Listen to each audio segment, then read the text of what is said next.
Olá, seja muito bem-vindo ao Na Real, a notícia como ela é, do jeito que você entende, nas ondas da 98 News 103.3. E hoje nós temos o Na Real Entrevista com uma pessoa muito especial, uma profissional extremamente capacitada num tema muito interessante, que são recursos hídricos, meio ambiente, onde isso impacta a sua vida, onde isso impacta a minha vida. E para conduzir esse momento comigo aqui, Jader. Tudo bem, Jader? Como é que você está? Tudo bem, Lincoln. Um prazer mais uma vez estar aqui no Na Real com você. Um programa excelente, viu? Tem muita coisa boa para acontecer hoje e para falar hoje. Excelente, excelente. E a nossa convidada ilustre está aqui, Rúbia. Tudo bem, Rúbia? Tudo jóia, Lincoln, Jader. Muito prazer em conhecê-los. É um prazer estar aqui com vocês. Muito obrigado pelo convite para a gente falar um pouquinho dessa área de meio ambiente, justamente, né, na semana que está finalizando aí a COP30 aqui no Brasil. Assim, não seria um momento mais oportuno para a gente estar falando desse tema, né? E a gente entende, né, como que a cidade e os países e os estados sofrem muito com essa temática. Isso impacta a nossa vida diretamente. Hoje, para começar, a gente viu a dificuldade de chegar até a própria rádio hoje aqui, em função do trânsito, do volume de veículos, e o volume maior de veículos polui mais. Exatamente. Então, isso tudo impacta a nossa vida. Mas, Rúbia, fala um pouquinho para o pessoal de casa, quem é a Rúbia, qual que é a formação dela, onde que ela trabalha, o que que ela faz hoje. Conta um pouquinho dessa história que é muito bacana. Ótimo. Meu nome é Rúbia Mansur, como o Lincoln me apresentou. Eu sou diretora-geral da Agência Peixe Vivo, que é uma entidade que trabalha em prol dos recursos hídricos, na gestão das águas. Eu vou poder explicar um pouquinho com mais detalhes daqui a pouco para vocês. E eu comecei na Agência Peixe Vivo em 2010, né? Eu era ainda estudante de ecologia, como estagiária, né? E aí eu tenho muito orgulho em falar isso, porque eu consegui traçar uma carreira profissional, né? Numa área que eu, de fato, amo. Fui promovida auxiliar administrativo, analista, técnica. Depois eu fui para a gerência de integração, que é uma gerência de muita articulação institucional e relação com os nossos comitês de bacia, órgãos gestores. E desde o ano passado, vai fazer 1 ano e meio, mais ou menos, que eu assumi a diretoria-geral dessa entidade, que vai ser um prazer falar sobre ela e o trabalho maravilhoso que a gente desenvolve em prol não só dos recursos hídricos, mas do meio ambiente em geral, né? Até antes da gente entrar, né, no trabalho da agência, mas é muito bonita a trajetória, né? As pessoas muitas vezes, e talvez você que está em casa, né? Tudo tem um processo, né? Tudo tem um começo, início, fim, os ciclos findam. Então a história da Rúbia é um exemplo disso. Numa área, Rúbia, quando você fala de recursos hídricos, né? Até antes de você entrar um pouquinho na agência, o que seriam recursos hídricos? É só água? É a água da torneira? São os rios? É esgoto também? Explica pra gente um pouquinho. Então, recursos hídricos pode ser considerado essa parte de água. Tem estados que falam recursos hídricos, outros estados, dentro de uma política, né, fala sobre água, mas recursos hídricos é aquilo que a gente pode utilizar para abastecimento de água, para consumo humano, para dessedentação de animais. Então, recursos hídricos é de forma geral para falar sobre esse recurso que é possível de ser utilizado, né, e a necessidade do seu cuidado para que todo esse uso múltiplo, né, da água, a gente possa continuar exercendo ele, tanto para a indústria, mineração, como para a própria ecologia, né, a vazão ecológica. Então, recurso hídrico é tudo aquela água disponível para se utilizar. Entendi. E a agência entra onde aí? Por que uma agência específica? Peixe Vivo só trabalha com peixe? Eu também não sabia. Uma pergunta, não é. Para quem não está nos acompanhando aqui, não é só isso.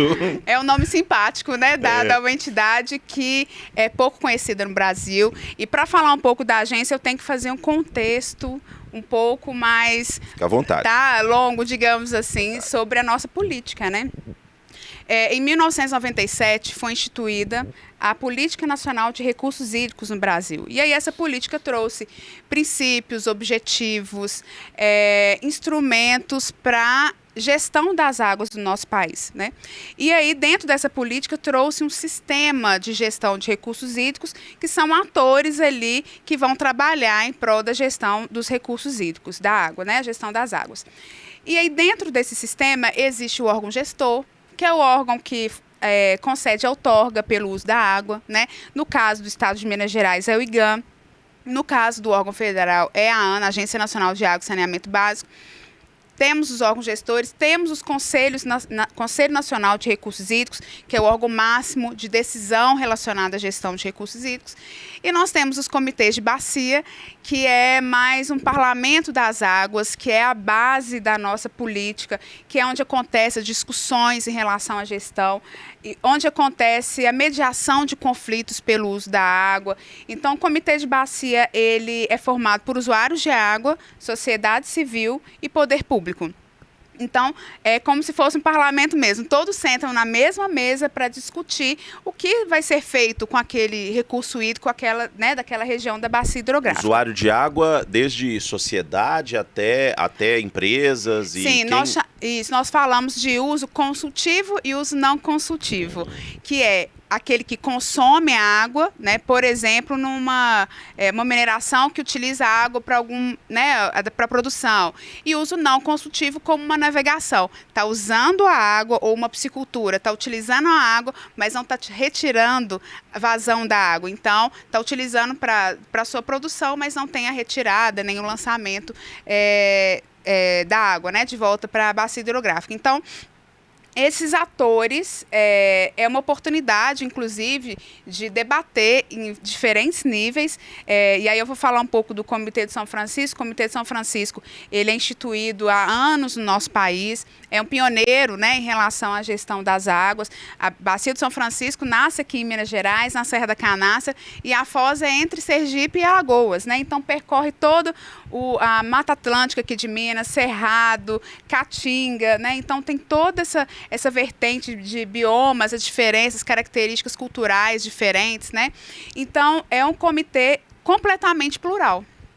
Enquanto você tem da indústria aqui de Minas Gerais, você tem um indígena lá de Pernambuco, você tem o pescador. O comitê pega todo mundo. Todo mundo. Exatamente. Praticamente. Pega todos, da nascente até a Exatamente. foz. São representações, claro que tem um processo de eleição, mas são representações regionais daquelas pessoas, sociedade, usuário, que precisa daquela água para utilização que seja para criar peixe, né? Então, ele deve ser plural, porque ele tem que traduzir a pluralidade da própria bacia hidrográfica em termos de cultura e utilização. Então, esse comitê de bacia, ele é um parlamento, ele não possui um CNPJ. Ele não possui. Então, qual que é o papel da minha entidade, da agência de bacia? O papel da entidade é ser o CNPJ do comitê para receber recursos, para aplicar no que o comitê decide. Então, o comitê decide, eles desenvolvem um plano de recursos hídricos, que eu falo que é a Bíblia da bacia, que traz todas as diretrizes, onde deve ser aplicado mais recurso, não é o plano só do comitê, é o plano da bacia, então serve também para os outros atores desenvolverem projetos em prol da bacia hidrográfica, e aí dentro desse plano traça as prioridades de ação. E dentro das prioridades de ação, eles vão falar, olha, Agência Peixe Vivo, nós vamos priorizar a execução de um programa de saneamento rural na Bacia de São Francisco. Então, a minha entidade, ela é o suporte técnico, administrativo, operacional dos comitês de bacia, né? A Agência Peixe Vivo, ela executa todos esses programas, projetos de saneamento rural, saneamento urbano, projetos de recuperação hidroambiental, cisternas, barragens subterrâneas. Então, tem uma gama de atividades que a gente desenvolve para atender o que o comitê deliberou, que atende aí as necessidades elencadas no plano de recursos hídricos da bacia, né? Claro que a Agência Peixe Vivo, ela tem potencial de ser secretaria executiva do comitê, mas a gente também já firmou algumas parcerias, inclusive com empresas privadas, para recebimento de recursos nacionais e internacionais para aplicação, por exemplo, em reflorestamento nas bacias que a gente atende, né? Então, também temos essa oportunidade. Entendi. Jader? Eu iria fazer uma pergunta para você, porque tivemos o rompimento da barragem aqui de Mariana, que Foi algo que repercutiu o mundo. Vocês tiveram muito trabalho nessa questão de recuperação, estiveram presentes frente ao que estava acontecendo, com esse mar de lama que chegou até o mar, por exemplo? Sim, a barragem de Mariana, ela fica na bacia hidrográfica do Rio Doce. A atuação da agência Peixe Vivo é na bacia hidrográfica do Rio São Francisco.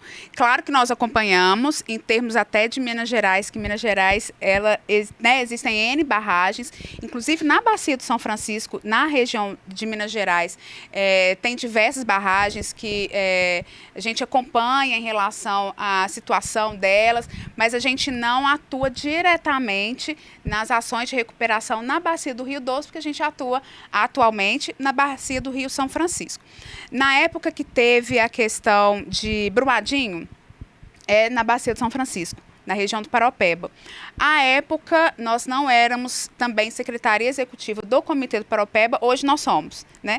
Mas aí nós acompanhamos um pouco mais de perto as ações relacionadas à recuperação da bacia do Paropeba e tem os resultados até hoje acontecendo com outras instituições, mas hoje a gente está um pouquinho mais próximo porque somos agora agência de bacia da bacia do Rio do Paropeba. Mas à época nós não éramos, então não teve uma relação tão direta. É tão interessante, Ada, a sua pergunta, porque eu tive recentemente na Universidade Federal participando de uma palestra onde o foco era biodiversidade.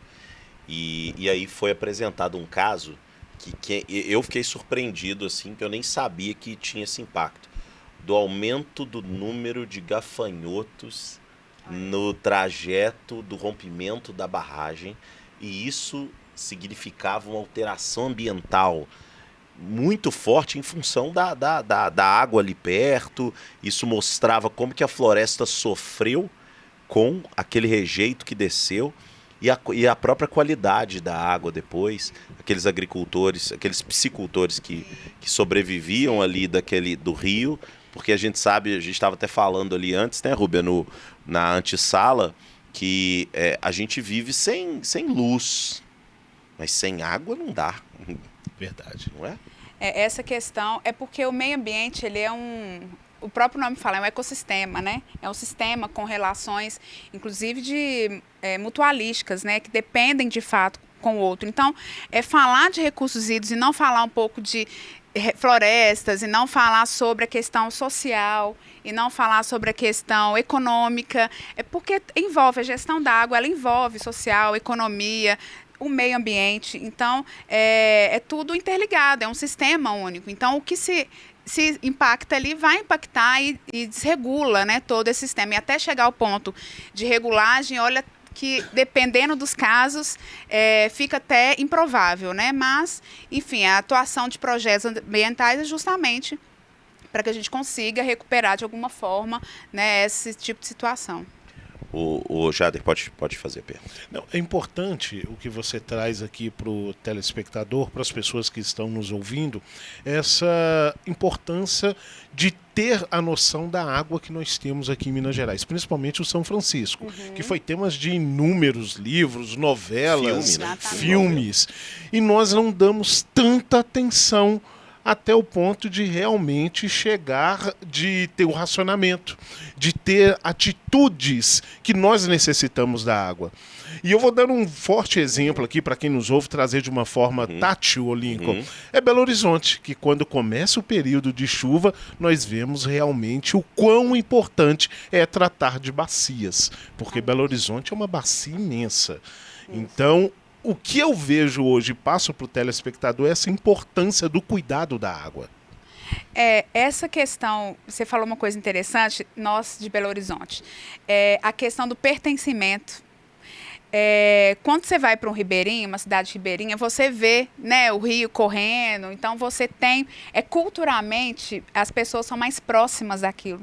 Então você vê um pouco mais de ação em relação qualidade da água, quantidade da água. Nós, em Belo Horizonte, nós não estamos na bacia do Rio das Velhas, um dos principais afluentes do Rio São Francisco, né? Mas a gente não tem ali na esquina da nossa casa o rio correndo. Nós temos aqui os córregos do Onça, Arrudas, enfim.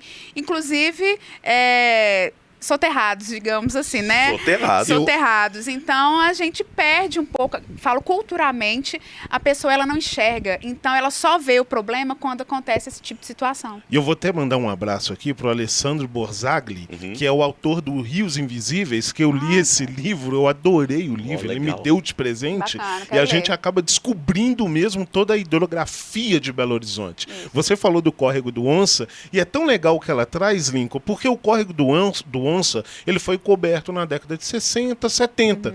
Então, eu não vi o córrego do Onça. A minha mãe chegou assim a ver, porque ela é da década de 40. Então, nós não temos a noção dos rios de Belo Horizonte até acontecer o período de chuva, onde deu um grande exemplo, que ele desceu arrastando ali a Rua São Paulo, que arrancou asfalto e por aí vai. Mas eu acho interessante o que você traz, é porque nós aqui de Belo Horizonte, falando para o ouvinte de Belo Horizonte, mas é Minas Gerais aqui, Sim. tá, gente? Rio São Francisco. Nós acabamos descobrindo que Belo Horizonte é realmente uma bacia gigante. Nós temos o Vilarinho aqui também, o córrego do Sim. Vilarinho, que com vários afluentes em volta, quando começa o período de chuva, nós descobrimos que o Vilarinho é vivo. E é área de convergência, né? De vários córregos. Teve até um projeto recente das placas das ruas. Eu vi ali na Prudente de Moraes, rua, o nome da rua e embaixo o córrego que pertence àquela rua. Verdade. E tem várias placas hoje em Belo Novas, Horizonte. novas, Exatamente. E eu acho isso uma. E aí vem, né? É uma ação que não deixa de ser uma ação de educação ambiental para que as Total. pessoas lembrem que ali passa um córrego que está embaixo ali, né, como a gente falou, soterrado, mas que existe, a gente tem que cuidar, enfim, tem toda uma ação por trás disso, né? Você trouxe um exemplo muito legal que foi trazido como política de país em Singapura a partir de 62. Você falou assim, olha, a gente, por não estar tão próximos do nosso dia a dia da água, a gente não entende, talvez, não dá a devida importância a cuidar daquele recurso, que é muito caro para nós, no sentido de vida mesmo. E sabe o que eles fizeram lá? Lá atrás eles entenderam, eles falaram assim, olha, nós precisamos de despoluir os nossos rios aqui dentro, porque Singapura não tem nada, não tem um recurso natural. Eles precisam de água da Malásia. Então eles são completamente dependentes de recursos de outros países, inclusive recurso hídrico. Na concepção do gestor à época, ele falou, olha, eu preciso que as crianças e que os adultos passem a conviver diariamente com a floresta e com a água. Então, os empreendimentos mais novos de Singapura, a partir dessa data, eles são todos construídos no entorno de água, floresta, para que os moradores se acostumem com aquele ambiente, se sintam parte e preservem. E hoje Singapura é uma referência em preservação ambiental, em preservação dos rios que ali passam e desaguam no mar, e a gente vê a importância desse projeto de pertencimento. E aí, Rúbia, eu queria te perguntar, assim, na sua visão, o que a gente pode fazer, porque a gente já tem meu filho, né, o seu filho também, já tem uma consciência ambiental melhor até do que a gente tinha quando a gente era criança, né? Quando a gente era criança, você ainda via alguém jogando papel no chão, isso era comum, assim. Hoje não joga papel mais no chão. Desperdício de água. Outro dia eu fui pentear o cabelo do meu mais velho, do Davi, e eu abri a torneira, peguei um pouco de água, passei no cabelo dele e já peguei a escova para passar. A mãozinha dele foi direto na torneira e fechou. Aí eu falei, eu nunca falei isso com ele, mas ele já sabe da importância de preservar. O que você acha disso? Qual que seria uma estratégia? É importante trazer a criança? É só a criança, hoje tem que trazer o adulto? Com certeza. Eu ia falar justamente nesse ponto. O Brasil ele já tem uma política de educação ambiental já estabelecida há muitos anos, inclusive trazendo a educação ambiental formal. O que é isso, né? Da escola mesmo. É trazer a pauta de recursos hídricos, meio ambiente, para a temática da escola que está sendo tratada naquela série, enfim. A gente brinca que dá um trabalho para as professoras, mas que dá muito resultado, né, em termos de gerais em relação ao meio ambiente. Você falou do Davi, o meu também chama Davi, o meu mais velho. E teve um dia que a gente estava no carro e tem um lote vago numa região que a gente geralmente passa, e ele viu que estavam sendo plantadas árvores. E ele falou assim, nossa, que coisa boa, estão plantando árvores aqui. Eu falo, gente, um menino de 10 anos de idade falando uma coisa dessa, coisa que a gente provavelmente não falaria isso alguns anos atrás, né? Então, a educação formal, ela tem feito diferença, e eu tenho percebido essa... Claro que eu não posso generalizar, mas a gente tem percebido dentro de casa que os meninos estão atuando mais nesse sentido, questão de consciência, né, da água, do meio ambiente. Mas também precisamos atuar com os jovens e adultos, nas universidades, nas empresas, né? Então, no caso assim, da política que eu trabalho, que é de recursos hídricos, existe um instrumento chamado cobrança pelo uso da água, que é o quê? A cobrança que se faz ao usuário que está utilizando, mas não é um imposto, é um valor que é educativo. Né, para que a empresa se conscientize e que mude, enfim, seus hábitos, que mude a sua técnica para redução do uso da água. É como se fosse um condomínio, né? Você paga para melhorias ali. Então, a ideia da cobrança é essa. O usuário paga, a depender, tem toda uma metodologia por trás, mas o usuário paga, que é inclusive o recurso que a maioria do recurso que a gente trabalha vem da cobrança, e a gente precisa dar uma resposta para a sociedade, para o próprio usuário que está pagando, sobre esses projetos que a gente atua. Então, foi, inclusive, no plano de recursos hídricos do Rio São Francisco, apontou uma necessidade de capacitação e educação ambiental com jovens e adultos, né? Que é aí a nossa faixa etária, enfim. Foi um diagnóstico que eles fizeram? Exatamente. E aí está sendo desenvolvido o plano de capacitação e educação ambiental, também trazendo essa vertente de jovens e adultos, porque dentro da educação formal é mais ensino infantil, mas essa parte de jovens e adultos nem tanto. Então, a atuação também da agência e do próprio comitê é atuar nessa área também, né? O Comitê de São Francisco, ele desenvolve todo 3 de junho, eu não sei se vocês já ouviram falar, tem a campanha Eu Viro Carranca para defender o Velho Chico, que é uma campanha, a carranca é um símbolo, né, do Rio São Francisco, de proteção, de força, enfim. E aí eles pegaram o símbolo da carranca para desenvolver essa campanha, que tem mais de 10 anos, e é um sucesso, porque você, além das crianças, você consegue ver as empresas na cidade se envolvendo, e aí a gente faz projetos simbólicos, né? Plantio de árvores, enfim, passeatas, a gente sai de bicicleta para falar justamente da necessidade de cuidado do nosso meio ambiente e do Rio São Francisco. E que aí a maioria é a área de jovens e adultos, as próprias universidades estão entrando muito nessa pauta, né? Na COP mesmo, a gente viu muita universidade lá, né? Representantes que a parte científica, enfim, é extremamente importante para essa pauta também. Então, a gente tem que atuar mais nessa área aí de jovens, as empresas e adultos na parte de educação ambiental. Ou seja, educar, né, Jader? Educar adulto é difícil, viu? Deus Principalmente nessa cidade de Belo Horizonte e algumas cidades. Eu vou falar aqui com vocês, Lincoln. Eu fui criado em Três Marias, Apaeté, Pompéu. Então eu já sei muito bem o que é isso, Lincoln. Eu tenho um pequeno lá em casa lá que eu sou fã de IP. Então eu planto alguns IPs por Belo Horizonte e ele me ajuda. Então, que legal. Porque eu fui criado pé de terra, Lincoln. Poxa, eu fui criado no pé na terra. Abaeté, Pompéu, Três Marias, pescando. Na represa de Três Marias. Represa de Três Marias. Que tem então, o Dourado. Mas é legal o que vocês trazem aqui, é que hoje as crianças já têm esse reconhecimento à questão da ecologia, a questão da educação, dentro do cuidado da água. As crianças já têm esse conhecimento. Apesar que o meu já tinha um conhecimento desde quando nasceu, porque sou fã de água, sou fã de terra, Maravilha. Sou fã de árvore. Foi educado. Foi assim, educado. Né? Mas é difícil educar o adulto. É reeducar, né? Reeducar o Reeducar. adulto. Vou dar um exemplo para você que pega na questão do meio ambiente. Próximo à minha casa tinha um descarte de lixo ilegal. E eu não sou fã disso. Onde eu transformei em um jardim. Então, eu mudei esse ambiente reeducando os adultos que faziam esse processo de descarte de lixo ilegal.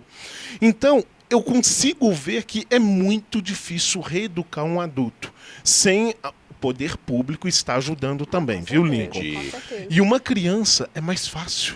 É mais comum ali o meio ambiente, você levar a criança para uma reeducação, igual o meu pequeno, que me ajudou a tirar o descarte legal de Bacana. lixo, gravei vídeos, Que bacana. plantei um IP no local. Então, que assim, legal. para o adulto aqui de Belo Horizonte, você que está nos ouvindo, vamos mudar um pouquinho esse pensamento e virar a chave, viu, Lincoln? Ô, Jader, esse ponto que você trouxe é interessante. E existem técnicas de psicologia que você consegue ir mudando comportamentos, né? Tem um livro, chama Nudge. Nudge são, em inglês, por português, são pequenos cutucões ou incômodos que você acaba gerando e que mudam o comportamento. Quando você transforma um lixão num jardim, você cria o constrangimento para aquele que jogava lixo ali, não vai jogar mais. Ele vai procurar outro lugar. Se ele quiser jogar, ou ele fala, cara, para quê? Vamos colocar o lixo no lixo, né? No lugar correto. E isso é feito em vários países. Londres, por exemplo, os banheiros na década de 80 em Londres eram muito sujos. O que uma rede de bares fez? Ele falou, olha, vamos começar a limpar o banheiro com muita frequência e manter alguém lá dentro limpando o banheiro, que as pessoas vão se reeducar a utilizar um ambiente limpo. Porque se o ambiente é sujo, se a cidade é suja, se a lagoa é suja, para que eu vou cuidar? Para que eu vou me importar? Mas se ela está limpa, é muito mais fácil eu preservar do que eu não jogar lá bicicleta, patinete, a gente pegar a própria Lagoa da Pampulha aqui, né, que é um cartão postal lindo. Eu moro ali perto e eu olho, caminho por ali e eu olho e falo, que privilégio de estar aqui, mas eu tenho que estar assim, né? Porque o esgoto cai lá direto, dentro. Né? E aí, Rúbia, eu queria que você talvez trouxesse pra gente, até pra gente depois virar pro tema COP, que eu acho que é legal da gente tratar, mas sobre a lagoa, que o Jader conhece também muito do assunto. É possível despoluir? Se você conhece um pouquinho mais que a Pergunta do Lincoln gente. já veio. É possível! Aqui Porque assim, ó. É Assim, ó. possível. Nós não queremos colocar você numa pegadinha, não, Marinho, o porque é uma Jader falou, bacia. É o uma Jader bacia. falou uma questão importante, que é a questão do poder público, né? O poder público ele tem que ser atuante nesse sentido, né? Porque, inclusive, por conta de financiamento. Gente, não é barato. Né? Não é barato. Então, mas se tiver iniciativa do poder público e financiamento para isso, e assim, eu acho que o buraco às vezes é mais embaixo, sabe? Porque geralmente, essa da Lagoa do Pampulha, no caso, é um esgoto que vem de Contagem. Então, assim, você tem que ter até, inclusive, uma articulação entre os municípios para se resolver a questão, né? Então, assim, não adianta a gente colocar a culpa na prefeitura ou então na concessionária, sendo que, primeiro, cada um tem que fazer sua parte e ter essa vontade e financiamento para que se faça isso, né? Então, tem muitos atores por trás da questão da Lagoa da Pampulha, então tem que ter uma vontade, uma colaboração ali muito intensa, né, para poder se resolver isso. Já quanto que custou, você sabe quanto que já gastou lá? É bilhões, meu bilhões, amigo, é bilhões, dinheiro, tonelada, tinha, é muito dinheiro. Mas eu fico muito feliz em ter aqui na Real uma especialista falando, Lincoln, para todos que estão nos ouvindo, eu fico muito feliz. Que bom. Porque hoje ela traz aqui, eu posso até buscar como exemplo, que você não vê esse problema, acredito eu, com os ribeirinhos jogando lixo no Rio São Francisco. É bem raro, né? É muito raro. É o pertencimento, né? Mas você vê na bacia da Pampulha o lixo sendo descartado dentro dos córregos. Dentro. Isso me machuca, Lincoln. Quando eu passo na região, eu gosto muito de rodar, gosto muito de visitar essa região da hidrografia da Pampulha, eu fico com uma dor no coração. Quando você vê um entulho sendo descartado no córrego, que vai voltar para a Pampulha. E descendo a Pampulha, vai descer o córrego que vai cair no Rio das Velhas, lá em cima que tem, descendo aquela bacia que eles estão construindo. Arrudas? Não é Arrudas, é aquela bacia da Cristiano Machado, que vai ser o Jardim das Bacias ali. Acho que é o do Córrego do Córrego do Onça. Onça. É esse mesmo. Cai no Paraopeba e vem para o Rio das Velhas e vem é descendo uma o Rio cadeia, São né? Francisco. É uma cadeia, Lincoln. E isso machuca o coração, sabe? É. E eu fico muito feliz em ter uma especialista aqui falando para todos os ouvintes, para todos aqueles que estão nos assistindo, que vamos cuidar mais da nossa água. Ou seja, cobre do seu político. Né? Por quê? Porque Exatamente. o que a Rúbia disse aqui em resumo é que não se tem vontade política, porque quando envolve um município, envolve o outro município, envolve uma concessionária e envolve a sociedade. Exatamente. Não tem um conselho das bacias? Você falou tem. conselho? Por que não um conselho bem gerido, que se importe de fato com isso e que não transforme a pauta ambiental numa agenda? Né? Porque aí tanto de gente vira um tanto de ativista e todo mundo é a Greta que sobe no barco. Não, cara. Vamos resolver o local primeiro. Vamos cuidar do nosso quintal, do nosso né? quintal, E né? assim, e trazer um pouco dessa questão do pertencimento. É meio clichê falar sobre, às vezes, educação ambiental, mas, de fato, se cada um fizer uma pouca coisa, como você fez, né? Plantar um IP ali para trazer o que o Lincoln falou também, esse incômodo, né? Das pessoas não utilizarem aquilo lá mais como lixão.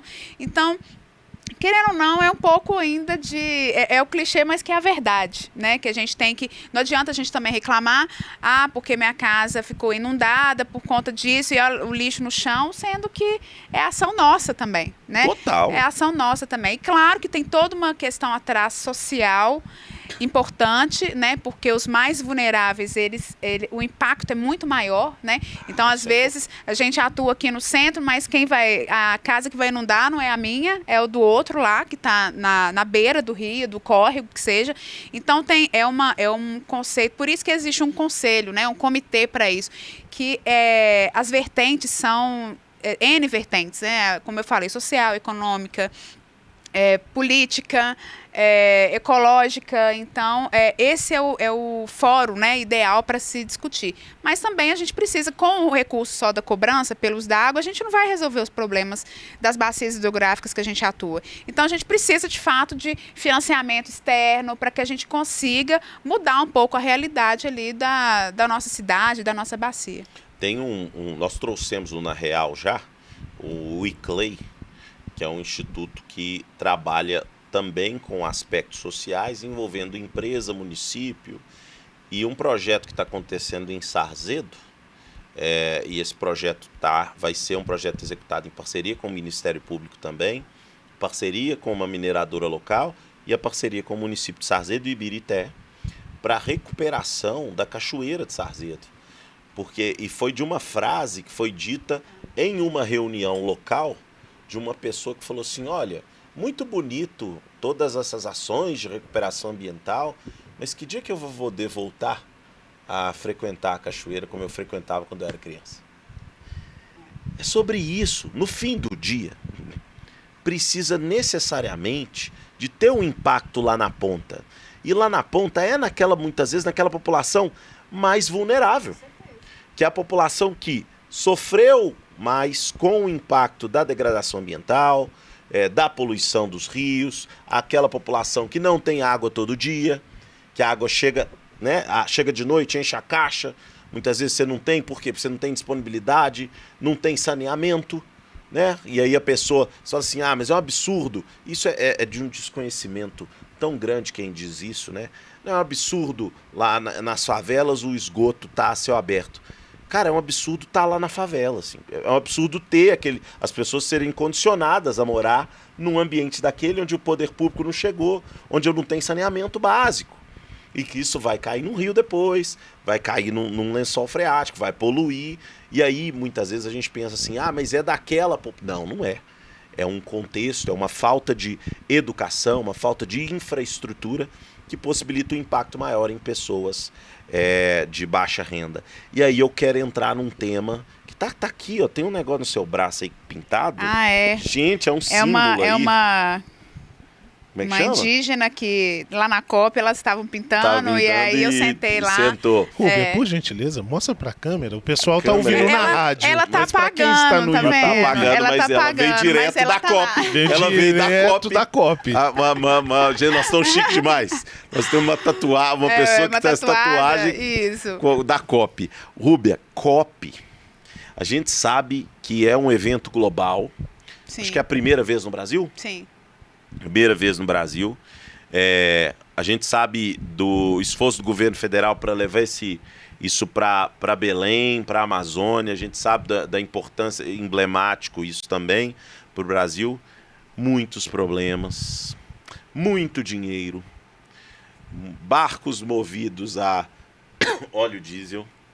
Nem quero que você comente sobre isso, não. Deixa eu já falar disso. Barcos movidos a óleo diesel, né, para acomodar turistas. Mas tem razão, Lançamento, né, a COP acontecendo e a gente autorizando a extração de petróleo na floresta, né? E é uma incoerência muito grande, mas conta pra gente como é que foi um pouquinho dessa experiência, né? Pagou 40 mil na diária? Oh, brincadeira, brincadeira. Gente, eu nem fiquei em Belém. Conta pra Eu gente, fala aí. fiquei em Mosqueiro, ficou 2 horas e 30 minutos de Belém, porque o trânsito estava um caos, né? Justamente por conta do alto preço dos hotéis, da hospedagem lá em Belém. Acabou que no final deu uma reduzida, porque não teve demanda, né? Porque De 30 caiu pra 15, né? Ficou bom, ficou não barato. teve demanda, mas a gente já tinha, enfim, fechado com essa hospedagem lá em Mosqueiro. Mas, assim, eu não tiro o que você falou, tem razão, é isso mesmo. A COP ela tem uma importância muito grande mundial, porque justamente uma conferência, chama Conferência das Partes, essa é a 30ª, né, Conferência das Partes, e vários protocolos, acordos importantes já foram resultados, né, de COPs, como o Protocolo de Quioto, o Acordo de Paris.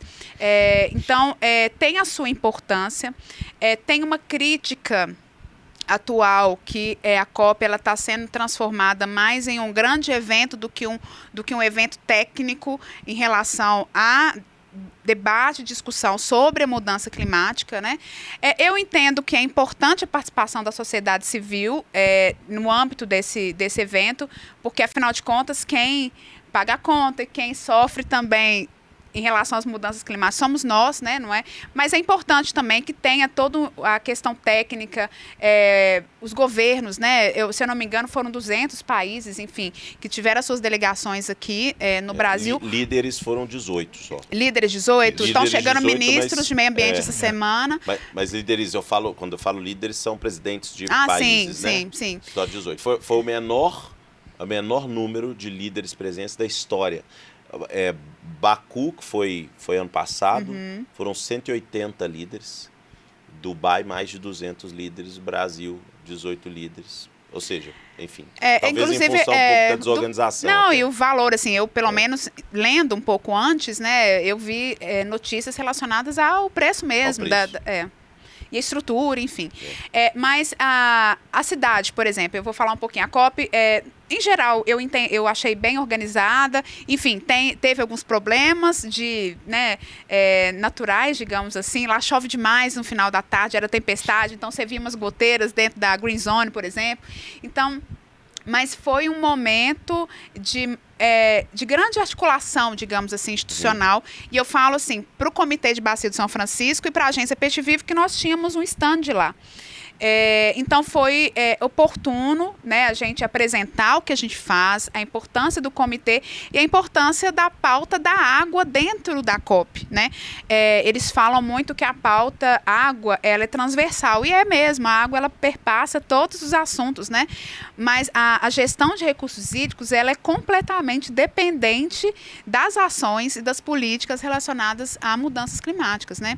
É sistêmico, né? Enfim, o ciclo hidrológico está aí. Então, se você tiver uma alteração climática, vai ter alteração no ciclo hidrológico, impacta, né, toda a nossa gestão. Então, teve uma grande participação do Estado de Minas Gerais, eu sei que a Secretaria de Meio Ambiente participou, a Agência Nacional de Água e Saneamento Básico também marcou presença lá, e que é importante, né, para apresentar o que tem sido feito, os trabalhos tanto do Estado de Minas Gerais quanto do Brasil em relação a mudanças climáticas. Mas, de fato, por exemplo, eu fui almoçar e eu vi esgoto a céu aberto em Belém, né? Então, assim, realmente a gente precisa mostrar para o mundo a nossa importância. O Brasil ele está ficando como se fosse uma liderança verde, né? E ele meio que quer assumir, assim, esse protagonismo. Mas ele é, né? Sim, e aí você fala dessa questão do petróleo. Então, cria uma ambiguidade realmente que talvez tire até um pouco da credibilidade nesse sentido. Mas, enfim, tirando essas questões, eu espero, de fato, que a COP dê resultados positivos. Essa COP está sendo conhecida como COP da implementação, porque tem 30 anos a COP, né? Acordos, como eu falei, acordos importantes foram assinados. O Acordo de Paris, por exemplo, foi 10 anos atrás e que estabeleceu uma importante meta de o aquecimento ser até 1,5 graus Celsius, né? E aí a gente vê hoje que daqui a 5 a 10 anos nós atingiremos isso. Então, o que não tem, não vou nem falar o que tem sido feito, o que não tem sido feito em termos de cumprimento desses acordos. Né? Eu sei que tem todo o envolvimento, principalmente financeiro. Na COP, se eu não me engano, do Egito, teve um acordo que os países desenvolvidos iriam financiar em 100 bilhões ano, a partir de 2020, os países em desenvolvimento em relação às mudanças climáticas, e foi uma meta não cumprida. Não chegou. O dinheiro não chegou. Vai chegar daqui a muitos anos. Vai demorar um bom tempo, viu, Lincoln, para chegar. 100 bilhões? 100 ano para os países em desenvolvimento para atuar na parte de mudanças climáticas. Lincoln. Não chegou não, já. Não chegou. Agora, o Rubem, olha que legal isso aí, trazendo por um ponto. Eu fiz um curso numa universidade na China, chama Qinzhou. E aí a gente estava falando sobre veículos elétricos, né?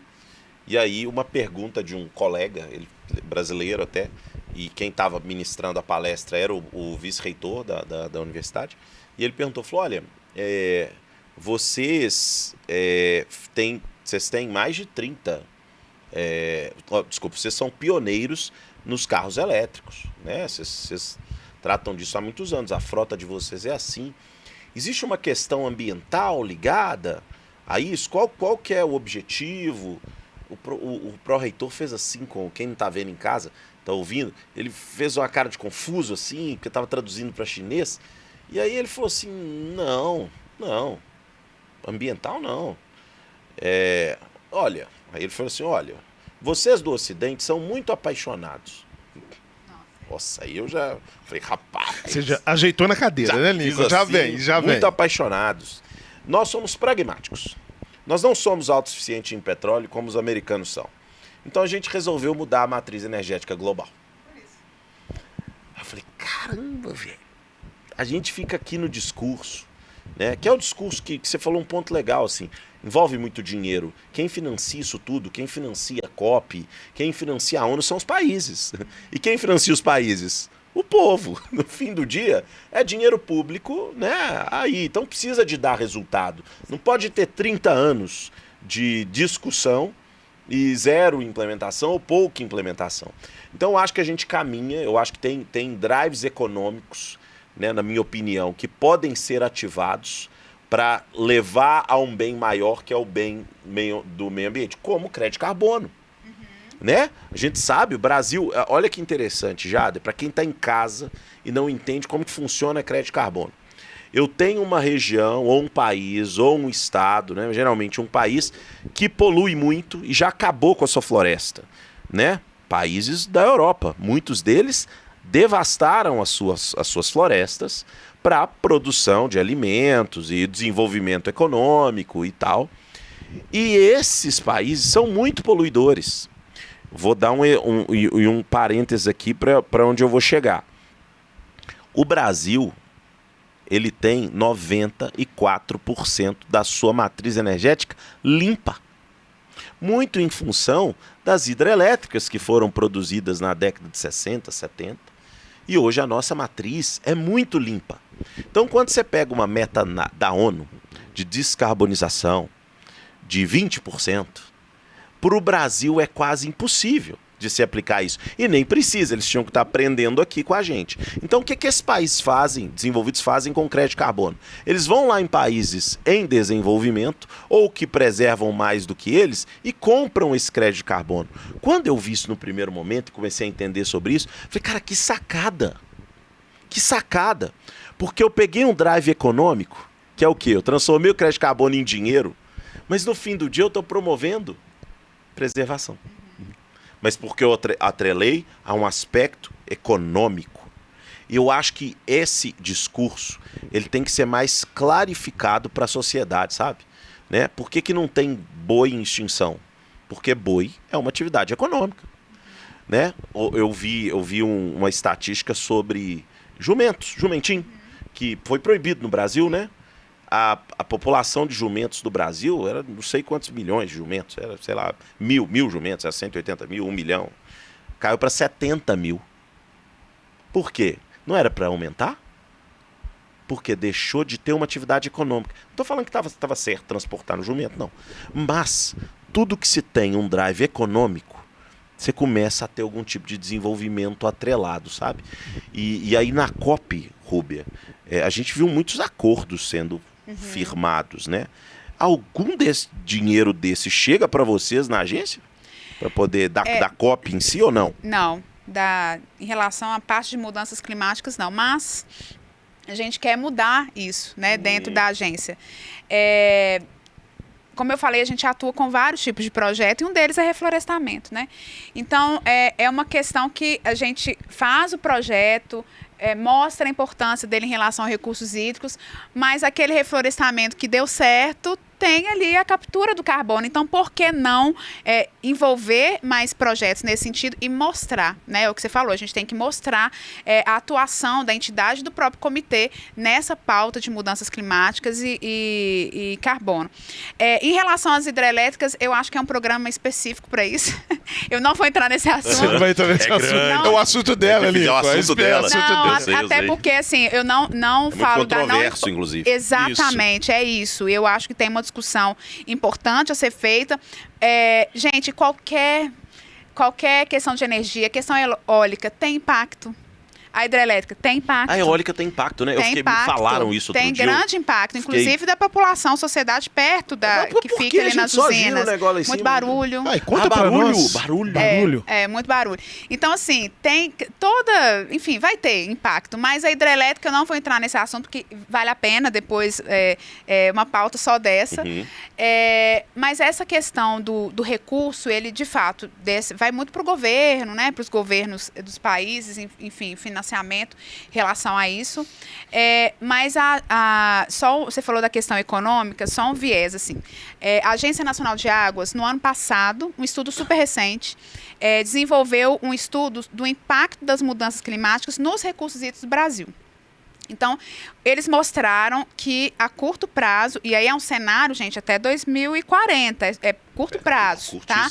É claro que uma gestão de risco tradicional para questões climáticas é muito complicada, tem que envolver muitas variáveis, enfim, então tem que fazer criar cenários completamente incertos, porém possíveis, né? Então, trabalhar com previsibilidade dessa questão de mudanças climáticas é muito difícil, mas a gente tem que criar cenários possíveis, né? E também estratégias de um retorno que não seja de baixo arrependimento, né? Ou seja, estratégias, projetos que você vai, independente do cenário que a gente chegar, vai atuar, né, diretamente nisso. Então, e eles verificaram a redução, claro, teve uma modelagem da hidrometeorológica com os modelos de mudança climática, de forma bem simples, né, que eu estou falando aqui, eles verificaram que em curto prazo, redução de 40% da vazão das bacias hidrográficas do nosso país. Nossa. Isso quer dizer seca, né, que já tem problemas com seca no norte, redução de vazão no norte do Brasil, centro-oeste, sudeste. Já no sul, o problema vai ser os extremos com inundações, exatamente. Então, assim, a dinâmica dessa questão de mudança climática, além de ser complicada de prever, né, ela envolve esses disparates, digamos assim, que são os extremos, né? Onde estava quente, vai ser mais quente. No sul, mas vai ter água, chove mais. Não, mas vai ter os eventos lá extremos. Vocês viram recente, né? Não, recente foi algo incrível, né? Eu não lembro de ter visto assim, algo daquele tipo. Isso é um evento no Brasil inédito. Exatamente. E dentro de um cenário otimista, 20%. Então, quer dizer, nós estamos já no cenário realista de redução de 40%. Então, quando a gente fala de mudança climática, não é futuro mais. Nós estamos vivendo o agora.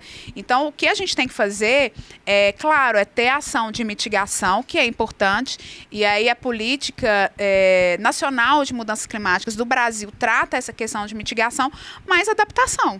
Então, adaptação é infraestrutura. Enfim, vão ter várias estratégias a serem utilizadas para adaptação à mudança climática, né? É isso que a gente tem que pensar agora, não só mitigação, porque a mudança climática é a realidade nossa hoje. Então, a gente tem que atuar para adaptar, né? E tem um estudo interessante também, só para rapidinho. Pode falar. Interessante, que foi até a ANA também, que é uma parceria entre a ANA e eu acho que é o BID, alguma coisa assim, eu não lembro exatamente, mas é sobre o Water, qual que é, gente? Water Resilience Tracker, que é uma ferramenta que mostra como que a coerência entre a política de recursos hídricos com a política de mudanças climáticas, porque um grande problema é que as nossas políticas, elas são tratadas de forma isoladas, né? Não se conversam. Não, isso. E aí, essa ferramenta tem 157 critérios que aí faz toda essa análise e vê, né, o nível, assim, de coerência entre uma política com a outra. A ideia é eles aplicarem 8 políticas no Brasil, verificaram que não está tão bom assim, mas vai chegar numa segunda fase desse projeto, que é aplicar nas bacias hidrográficas. Inclusive, o Rio São Francisco vai participar desse projeto, né, para mostrar como que o Plano de Recursos Hídricos do São Francisco está conversando com a Política Nacional de Mudanças Climáticas. Então, e esse é um dos grandes problemas. As nossas políticas, elas precisam se integrar, né? É todo mundo conversar a mesma linguagem, não só a parte do poder público, é a parte do poder privado também, né, de levar isso em consideração o nosso Plano Nacional de Mudanças Climáticas. Então, tem que ter um envolvimento colaborativo geral, né, para que a coisa de fato mude, né? E você falou sobre a questão dos carros, né? Os combustíveis fósseis, eles são, o grande vilão, né? Em relação aos gases de efeito estufa. Mas a gente precisa... Teve até uma delegação, eu não vou lembrar qual, que falou assim, nós estamos aqui na Amazônia e a gente não tem que falar de floresta, a gente tem que falar de combustíveis fósseis. Eu discordo um pouco, porque a floresta é um grande sumidouro de... Sim. Então, a ideia é que a atuação também seja de forma conjunta. Atacar recursos hídricos, atacar essa questão de reflorestamento, recuperação ambiental. O nosso cerrado, ele está sendo assim, destruído, e o cerrado é importantíssimo para o ciclo hidrológico do nosso país. Por enfim. Atividade econômica que está sendo destruído o cerrado ou não? Porque... Então, uma das metas, tá, do acordo do nosso plano, né, brasileiro, é a redução do desmatamento ilegal.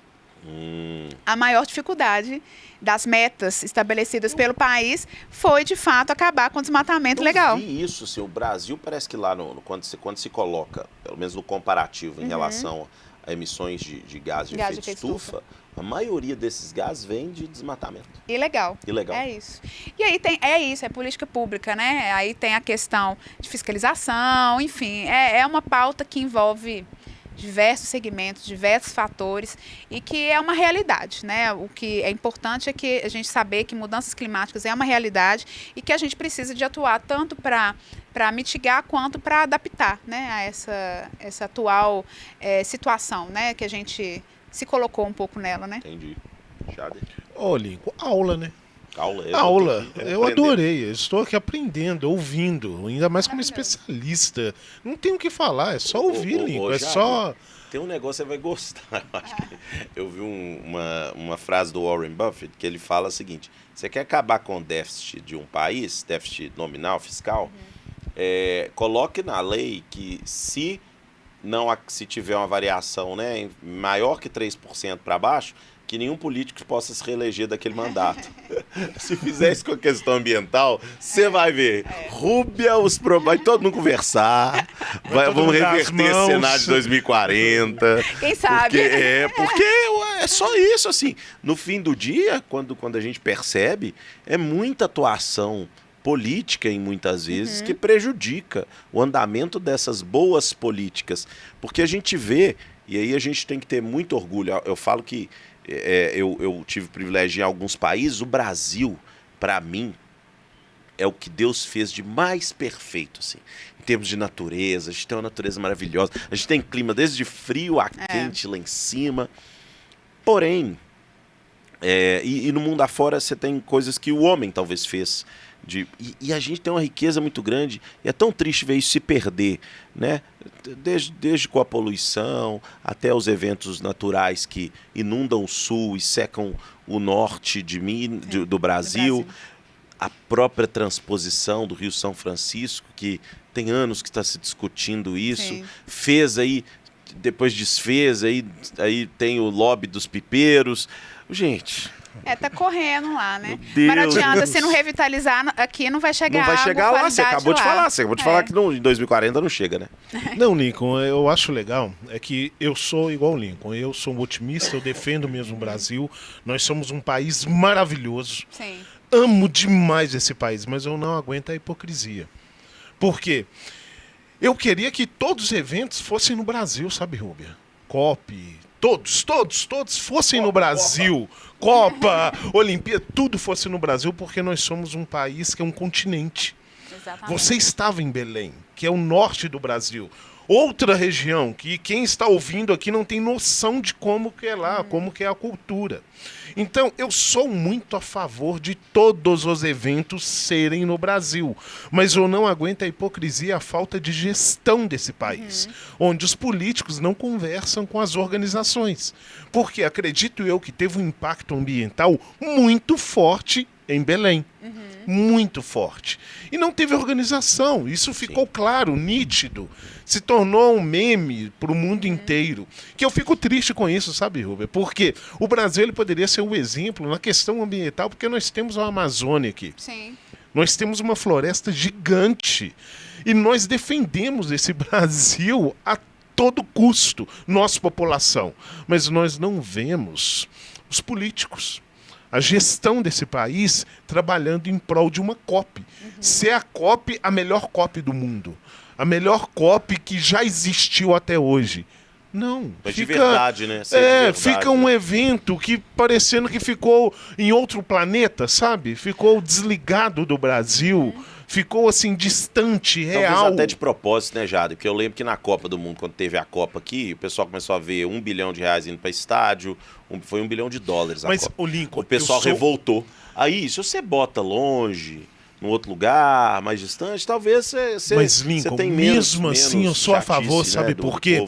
Muda a chave do brasileiro em saber que nós conseguimos ter grandes eventos. Não concordo com você. Aí que entra na gestão política, que não tem a gestão política de fazer um evento adequado, gasto público real mesmo, que teve inúmeras propinas relacionadas à Copa do Mundo. Não sei na Copa, mas quase se gastou $1 bilhão para fazer então, foi uma em contratação um local. de 750 milhões de dólares sem licitação. Isso. Então, eu fico triste com isso. Nós somos um país que podemos receber eventos como esse, mas nós não somos um país que tem políticos que realmente tratam esse evento como um evento que é mundial. Coisas que é sério, foi né? assinado numa COP, que é sério. Então fica distante do povo. O povo fica assim, COP, gastou, mas tá lá, gastou 700 milhões, quase $1 bilhão, isso não vai chegar para mim. E você estava lá. É aproveitar oportunidades como essa, né? Inclusive parabenizar vocês para trazer essa pauta. Eu não vou recorrer aqui, né, de discussão filosófica, enfim. Mas eu acredito em propósitos, né? Sim. Em propósito de vida, né? Então, por que não? O meu propósito de vida é, de fato, trabalhar com recursos hídricos, é fazer o que eu consigo fazer dentro ali do meu ambiente pequeno. Da sua bolha. Exatamente, para que, em prol da sociedade, do meio ambiente, da nossa casa, né? Porque, assim, enfim, tem todas as situações políticas que vocês citaram, a questão econômica, mas, afinal de contas, a gente mora aqui. Então, assim, eu entendo que cada um tem que ter essa conscientização e parabenizar vocês para trazer também o que você falou, tá longe, o povo não tem consciência, mas é um pouco, é educação, né? Isso é educação. Trazer para cá essa pauta é mostrar que existe essa situação, que aconteceu isso no Brasil. Então, continuar, claro, trazendo essa pauta, não deixar morrer, Sim. né? E fazer com que cada um faz o seu dentro da sua área de atuação, para que a gente consiga, de fato, cuidar do que nos foi dado, né? Que é a nossa casa. É a nossa casa. Rúbia, já passou 1 hora. Aí, tá vendo? E nós temos Papo que bom. terminar. Papo bom demais. Muito bom. Obrigado pela sua presença Eu aqui. agradeço. Muito obrigado por ter trazido de forma tão esclarecedora alguns pontos que a gente muitas vezes não tem dimensão, o nosso ouvinte também não tem. Obrigado por participar, tirar um tempinho aí da sua Agradeço. semana. E nos esclareceu muito, né, Jader? Demais, Lincoln. 1 hora só. 1 hora só, já acabou. Já acabou. Depois Um a assunto gente- tão passou, na bom, verdade. um Depois a assunto gente tão bom. volta para falar A um gente pouco volta mais. pra falar Pode demais. voltar. Pessoal, esse foi o programa de hoje. Espero que você tenha gostado. Né? Estamos aqui, nos siga nas redes sociais. Programa Na Real 98. Lincoln Farias, Jader Monteiro, Rubem Mansur. E te esperamos na semana que vem no Na Real, a notícia como ela é, do jeito que você entende. Valeu!